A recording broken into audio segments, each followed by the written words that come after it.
Police पक्षरु पक्षपातिता अवलंबन करी गतकाली दलीय चापरे सरकारी दलर चापरे कांग्रेस दलर दुई जन लड़ुआ योद्धा को राति तमाम एठी अटक रखा जाइथिला।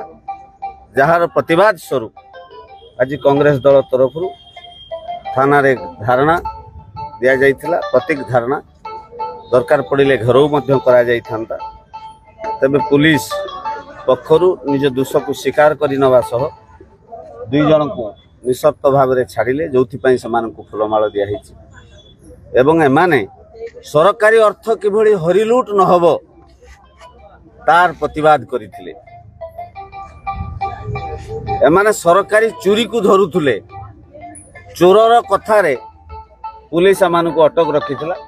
विलंबर हेले भी पुलिस रो निद भांगिला एवं पुलिस प्रशासन से भली कार्य करिवे नाही। तुरंत अभियुक्त अन्य अभियुक्त माननकु थाना को आनिबार मध्य प्रतिश्रुति देवा परे ये विक्षोभ धारणा प्रत्याहृत होला।